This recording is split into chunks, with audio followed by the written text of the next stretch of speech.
Bloomberg Audio Studios. Podcasts, radio, news.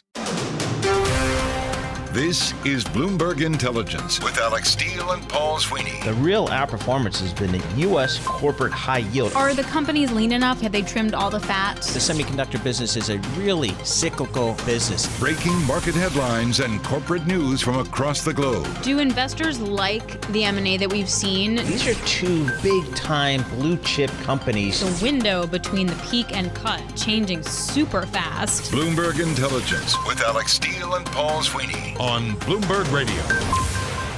On today's Bloomberg Intelligence Show, we dig inside the big business stories impacting Wall Street and the global markets. Each and every week, we provide in-depth research and data on some of the 2,000 companies and 130 industries our analysts cover worldwide. Today, we'll look at why Microsoft and Apple have dropped plans to take board seats at OpenAI. Plus, we'll discuss research from Bloomberg Intelligence on 10 companies to watch during the third quarter. But first, we dive into the pharmaceutical space. This week, Eli Lilly agreed to buy U.S. gut drug maker Morphic for about $3.2 billion. Lilly will pay $57 a share in cash, and this comes as Eli Lilly's CEO Dave Ricks has promised more early-stage deals to acquire new technologies. For more on all of this, we were joined by Sam Fazeli, Bloomberg Intelligence Director of Research for Global Industries and Senior Pharmaceuticals. We first asked Sam about his thoughts on this deal. This deal is about adding to their immunology franchise. Of course, everybody knows Lilly for the endless the headlines that are related to GLP-1s and obesity and cancer. Today we have apparently 10 cancers that are not cured, but risk is reduced with those types of drugs. But the reality is there's a lot more to this company before the GLP-1 business ballooned with regards to obesity. And one of the areas they're in is immunology, or otherwise known as immunology and inflammation, or inflammation and immunology, I&I. And I&I is also a very attractive area because these are areas where we all have issues: rheumatoid arthritis, psoriasis, Crohn's disease, inflammatory bowel disease.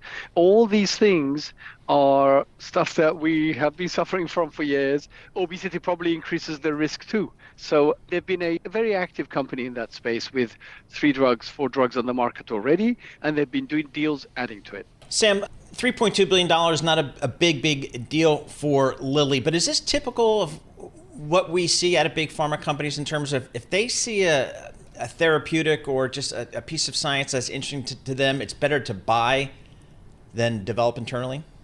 I would say that around 30 to 40% of pharmaceutical companies' pipelines comes from this type of interaction, either an M&A deal, i.e. I bought the whole thing, lock, stock, and barrel, or I license a specific product. In this case, so I'm looking at Lilly. We have a database of course, we have the MA function in the Bloomberg terminal, but we've taken that and dissected a little bit more and added on the BI dashboard detail about the types of drugs that are in those deals. And M&A is one of that. So I'm looking at 12 deals that Lilly has done in the past 5 years.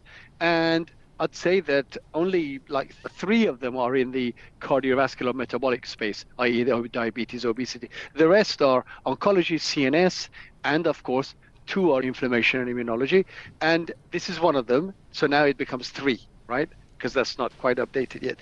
And they're all in that sort of range. 8 billion for Loxo, 1.1, 880 million, 2.4 billion. So we've got a good bunch of deals, and they're all in that level, which the pharma companies call bolt-on acquisitions. And that's their sweet spot of M&A. See, Alex, everybody thinks that the smart people in BI, pharma, healthcare researchers, guys, people like Sam Fazeli, that's not really the case. It's this young lady named Grace, and she's at Princeton. Yes. And she maintains a world-class model that tracks the millions of drugs that are in various stages of, reviews around the world, and clients put huge value on work that she does, and that allows Sam and some of the other analysts to go out there and talk about these drugs. So Grace, great job as always. We love the Paul shout out. That was awesome. We do, and this particular shout out goes to another great lady who's called Mila Bankovskaya, who's also part of our team, but nobody matches up to Grace, of course. Grace has been in the Catalyst calendar that year, and I don't match up to her. Nobody matches up to her. Okay, so based on that,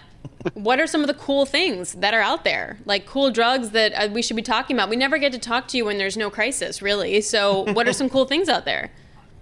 Yeah, so obviously in the obesity space, there's breakneck evolution of different modalities being combined, trying to make it much more focused on fat, preserving some muscle, making it work better for the liver part of the disease. And that's all going to come to fruition over the next 2 or 3 years. Oncology, as I've been saying all along, is seeing amazing developments. We're developing these disease hubs, as you might know.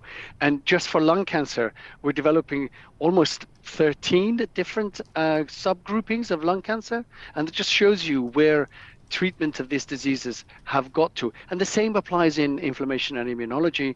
And in that space, we're dealing with technology that is really cool. This particular acquisition and the one that they recently did almost exactly a year ago, called DICE Therapeutics, are all about dealing with proteins that are very intractable to inhibition and normal drug discovery. And these two companies have developed oral drugs, small molecules that interact with these targets. And the beauty of this, of course, is, you remember all that worry that people were having about what happens with the IRA, Inflation Reduction Act, and its impact on small molecule development, because it specifically puts them out saying, after 9 years, irrespective of your patents, we're going to come back in and negotiate prices. Well, here's Lilly, who's done 2 deals that are specifically small molecule deals. When the biology is interesting, when the drugs are interesting, I think the deals happen. Now, whether these will get to market or not, who knows? I mean, pharma isn't infallible when it comes to these deals. But at least it shows that when they see something interesting, they go for it, irrespective of small or big molecule. Sam, people, for better or worse, are living longer and longer lives, which makes every family, it seems like, is dealing with some type of dementia or Alzheimer's and things like that.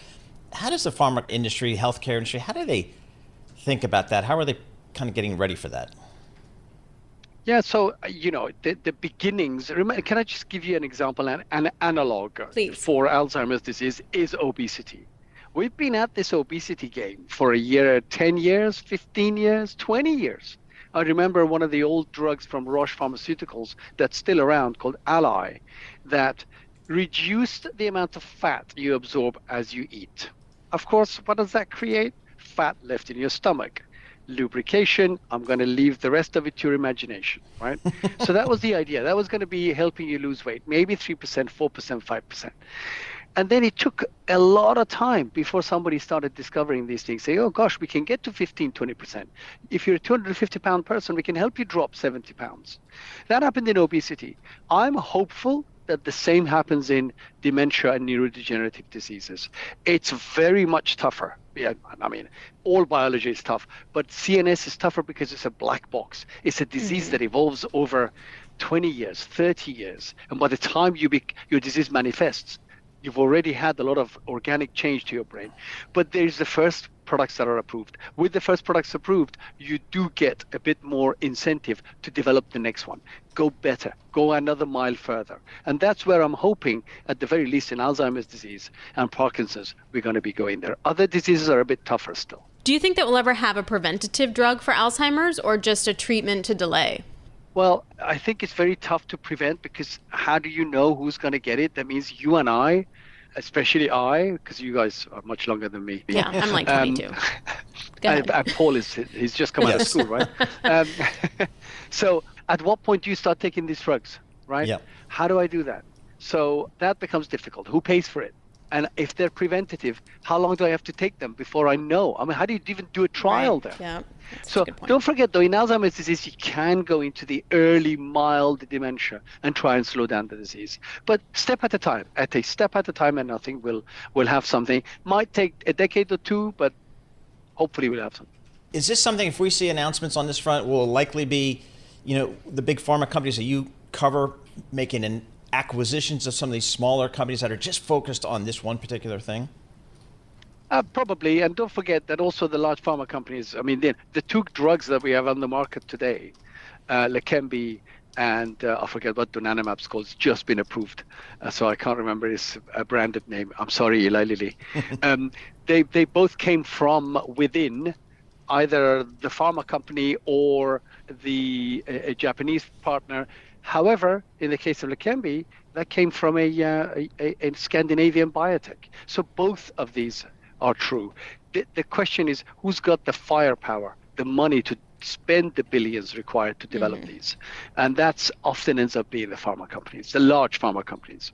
Do you feel like no matter who gets to be president in November here in the U.S., are we going to see massive drug pushback? Like, I realize it's probably a campaign tactic, but President Biden coming out last week and talking about how all the things were so expensive and really blaming like Novo Nordisk. He wrote an op-ed with Bernie Sanders in USA Today. What do you think?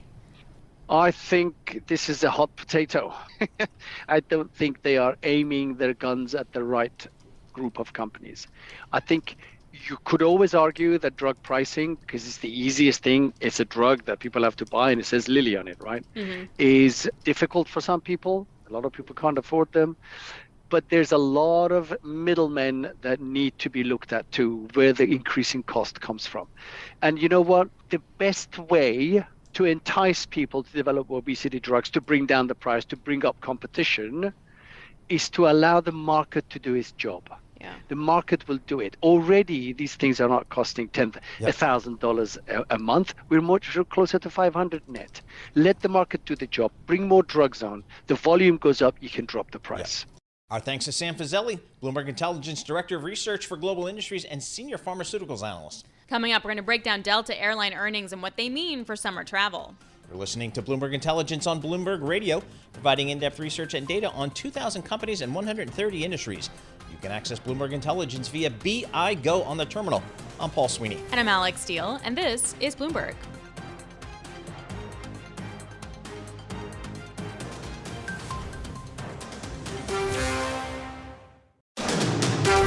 You're listening to the Bloomberg Intelligence Podcast. Catch us live weekdays at 10 a.m. Eastern on Apple CarPlay and Android Auto with the Bloomberg Business app. Listen on demand wherever you get your podcasts or watch us live on YouTube.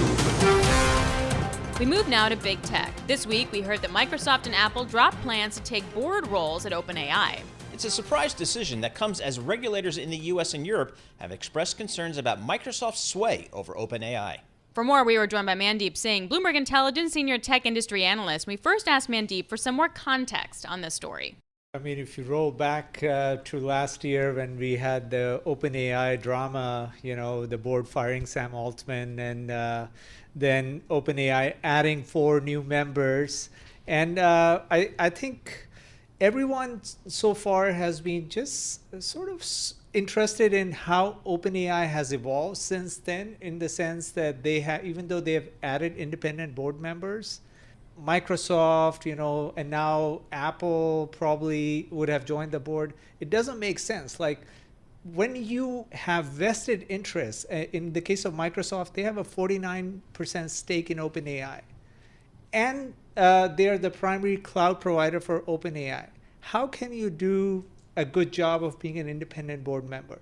And that's where, you know, the regulatory scrutiny comes into play, because the regulators obviously are concerned about how Microsoft bought Inflection AI. Even though it wasn't an acquisition, they got all the employees of Inflection AI. Break down for me again what the relationship is now with OpenAI and Apple versus OpenAI and Microsoft. So Microsoft has a 49% stake in OpenAI. They made a $10 billion investment. And so you could argue, if you're an investor in a company, you should get a board seat, as is Sequoia and some other private investors that OpenAI has.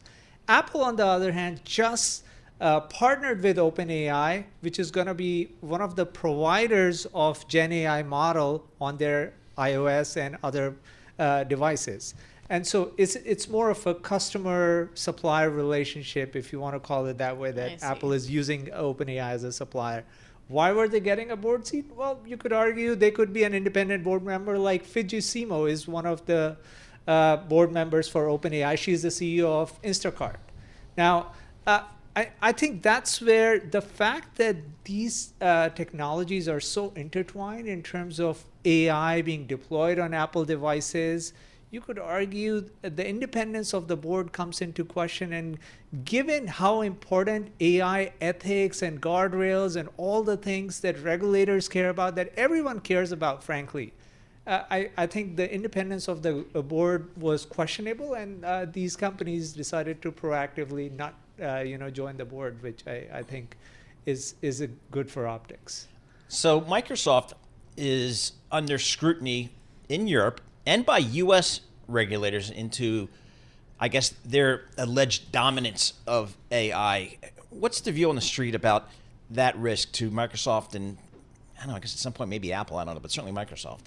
I mean, the best way to look at it is these companies require a lot of compute for training their models, whether it's OpenAI, Anthropic, any of the independent Gen AI model providers, they need a lot of compute.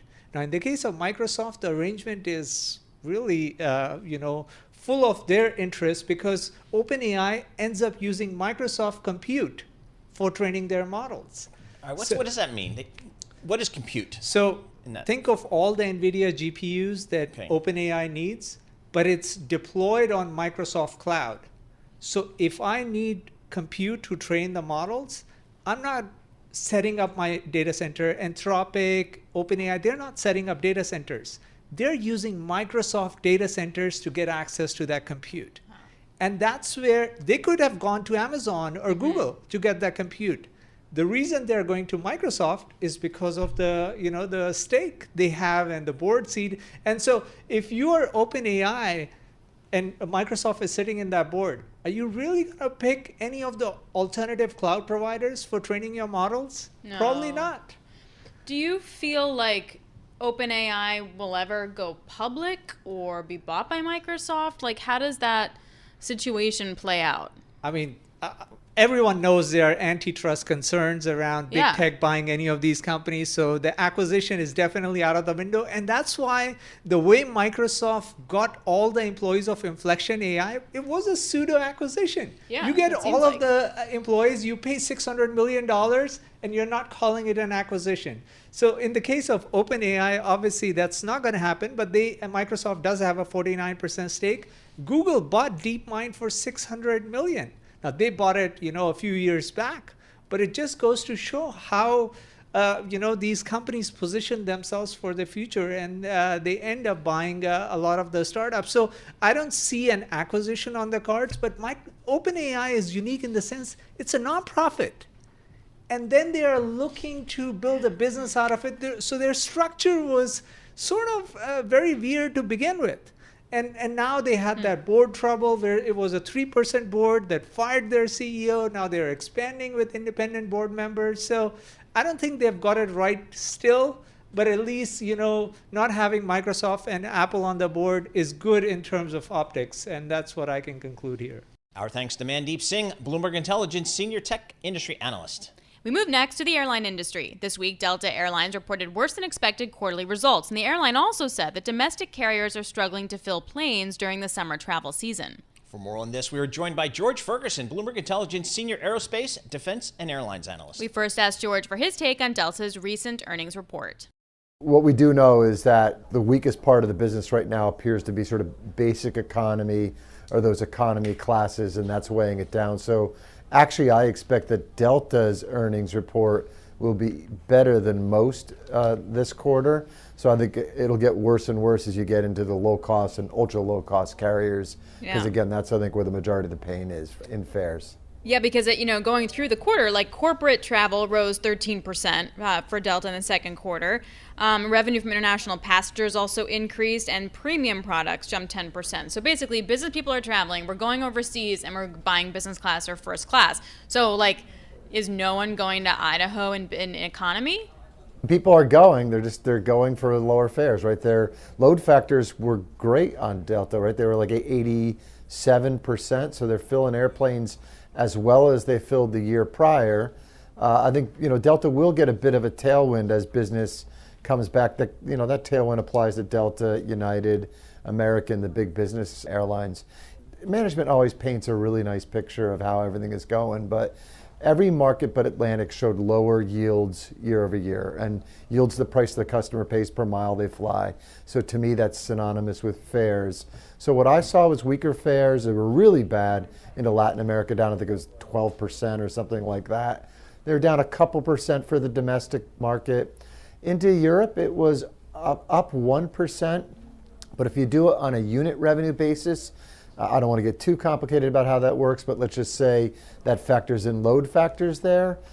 it was down. And so what that's telling me is that they're having a harder time filling airplanes going across to Europe at the price point they want to fill. So they notched back a little bit how full those airplanes were. So I generally think, from a revenue standpoint, not boding well at all for the rest of the airlines they're going to report.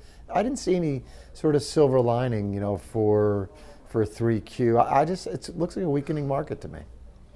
So talk to us about capacity out there, George. I thought that there's some capacity constraints out there which might push fares higher because maybe Boeing wasn't delivering as many aircraft as they want, maybe even Airbus as well, so the airlines didn't have as many aircraft as they really needed. What is the capacity of the industry these days? Yeah, so I think that's a narrative that's definitely been going around the street, and I think that's pushed some investment in airlines. So we haven't seen that, right? I think there's a couple things that are kind of working against that, and I think U.S. airlines in particular have been taking plenty of deliveries. They're prioritized by Boeing, right? Boeing sort of lost business in China. China's been weakening, so I don't even know if China needs as many airplanes as Boeing used to send to them. But they went around and got a bunch of orders from Southwest, United, Alaska, and Boeing had been feeding them airplanes before we had some of the problems earlier this year with the Alaska flight. So that means most of the U.S. airlines had the airplanes they expected.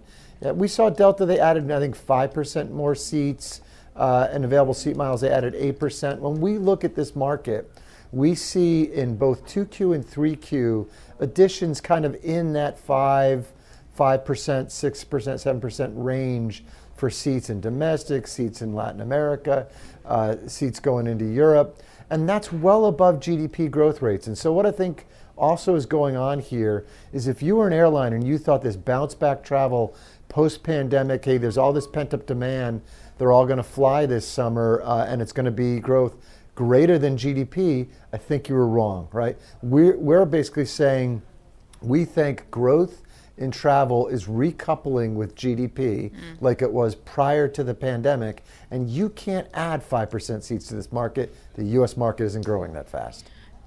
What part of any of this, and you kind of sort of answered it, is just also tough comps because we were expecting the scenario that you just lined out? Well, I mean, another thing we've put together recently, it's on the Bloomberg terminal under our BI space AIRLN dashboard and AeroG dashboard. We looked at return on invested capital. We looked at margins at U.S. and global airlines. And they did better last year, but if you look at last year, those margins weren't pre-pandemic margins. I mean, Delta's a bit of a standout. Their returns on invested capital are doing better than a lot of their competitors, and Ed Bastian called that out a bunch of times today on the call, of course. But most airlines in the U.S. market are not getting returns on invested capital or margins like they were prior to the pandemic. So it is a tougher comp, I guess, coming out of the pandemic. But this is not the airline industry we saw in the past decade, and that's because we got record revenues, but those pilots took a big chunk, right, when they got their 20% increases, and the airlines aren't pricing to get that back. Our thanks to George Ferguson, Bloomberg Intelligence Senior Aerospace, Defense, and Airlines Analyst. Coming up on the program, we take a deep dive into hydrogen and why it's important as we move towards a green future. You're listening to Bloomberg Intelligence on Bloomberg Radio, providing in-depth research and data on 2,000 companies and 130 industries. You can access Bloomberg Intelligence via BI Go on the terminal. I'm Paul Sweeney. And I'm Alex Steele, and this is Bloomberg.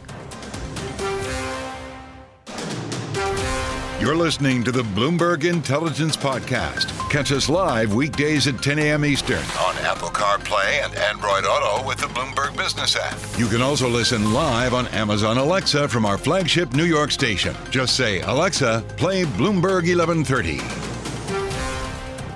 Bloomberg Intelligence recently put out research on 10 companies to watch for in the third quarter of 2024. And for more on the list, we were joined by Tim Craighead, Bloomberg Intelligence Global Chief Content Officer. We first asked Tim about a couple of the companies we should be watching for in 3Q.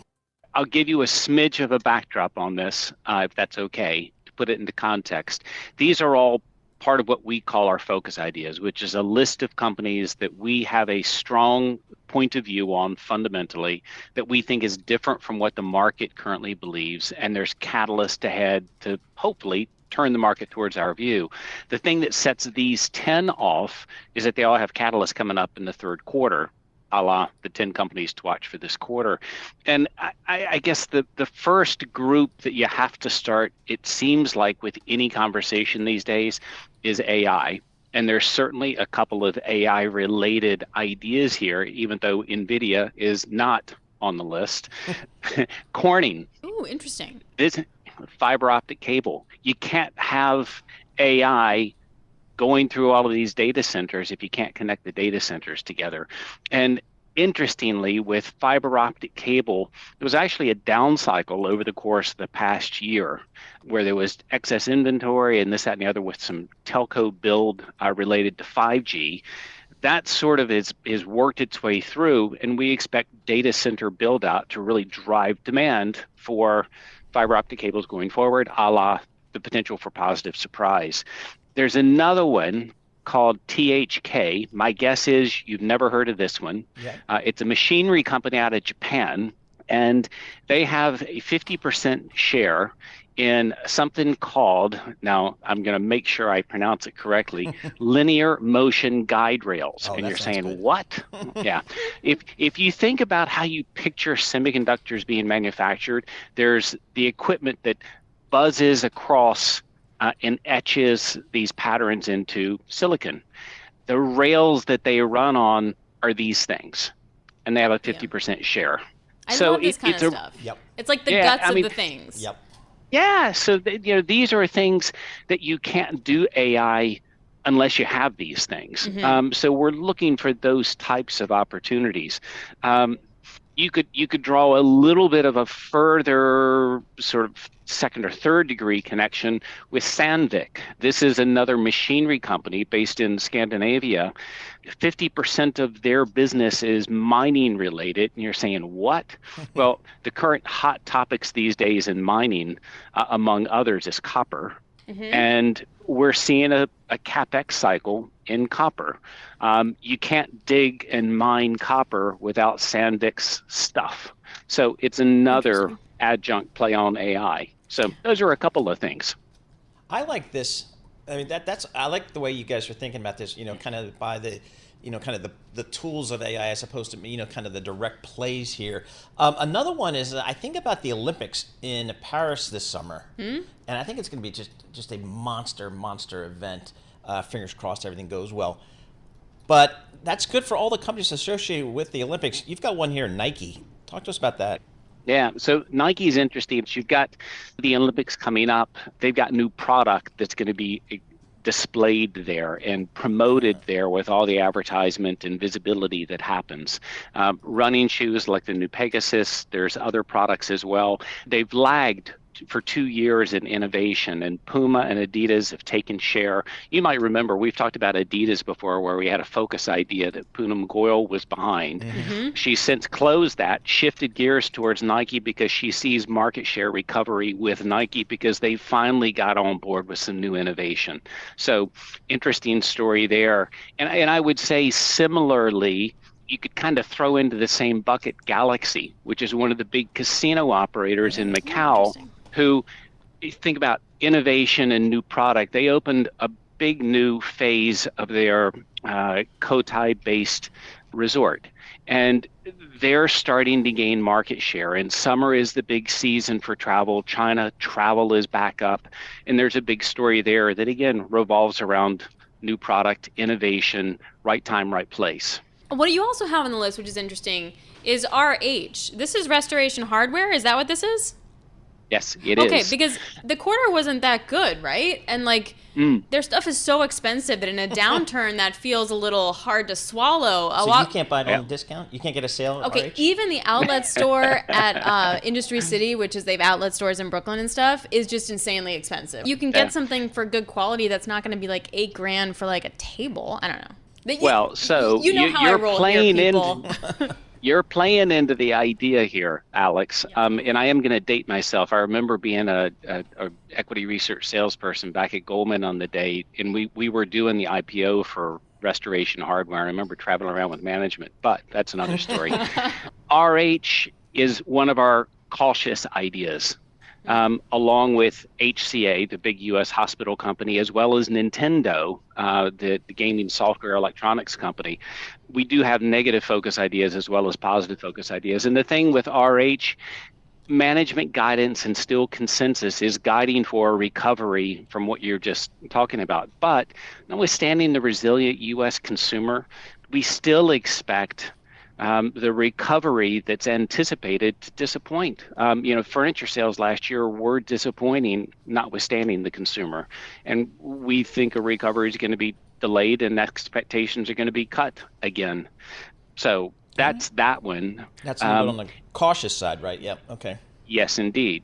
I would throw out similarly in terms of, we think, overly optimistic expectations. Nintendo, obviously totally different story, but we all know Game Boy and Switch and things like that. Game Boy. Yeah, going back in the day. But their current console is the Switch, and there is a new console coming out called Switch 2. And Paul, from your background, these console stories are big deals, whether it be for Nintendo or Microsoft or what have you. This one is sort of like Waiting for Godot. We thought we've been thinking they were going to announce a date, but it still is yet to come. And we think it causes room for disappointment relative to where consensus expectations are still setting. Our thanks to Tim Craighead, Bloomberg Intelligence Chief Global Content Officer. We have something here at Bloomberg called Bloomberg New Energy Finance. The idea behind it is to provide data on commodities, power, transport, industries, buildings, and agricultural, plus new technology. This week we looked at hydrogen and why it's important as we move towards a green future. For more, we were joined by Martin Tengler, Bloomberg BNEF Head of Hydrogen Research, and we asked him first to break down what green hydrogen is. Green hydrogen is one way of producing hydrogen via electrolysis, so that's splitting water into oxygen and hydrogen using green electricity. So that's what green hydrogen is. So explain to us where this technology, green hydrogen, where are we in terms of the development of this technology? Yeah, so this is a really, it's an old technology at its core. We've used it for more than 100 years. We've done electrolysis of breaking up water molecules into hydrogen and oxygen. What's new, though, is that this time we want to use green electricity in order to reduce the emissions from the production of what's called gray hydrogen being hydrogen made from fossil fuels, without any capturing of the resulting CO2, which is how we make the vast majority of the hydrogen today.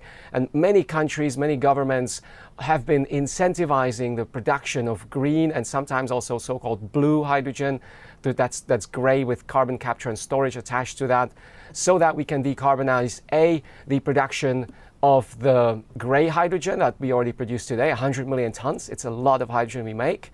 And also to use hydrogen in some other sectors to decarbonize things like steel production, for example, or shipping, where it's really hard to do electrification. Why do we want hydrogen? It is very expensive to split. It is more expensive if you are going to split hydrogen and oxygen using renewable energy. So why do we want it? What's the end product so awesome?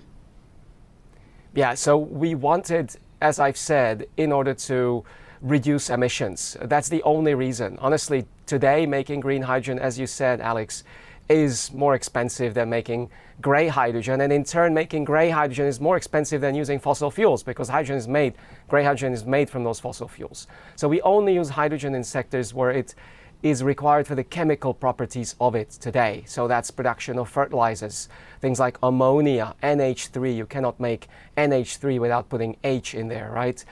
Same goes for oil refining. You need hydrogen.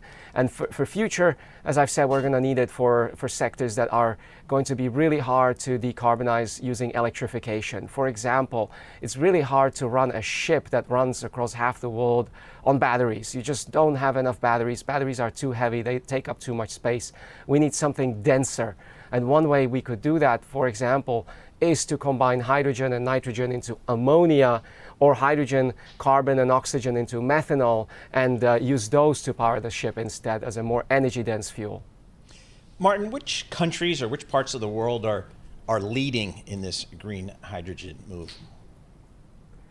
This is a really hard one to say. If you asked people 5 years ago, they tell you it's totally Japan that's leading.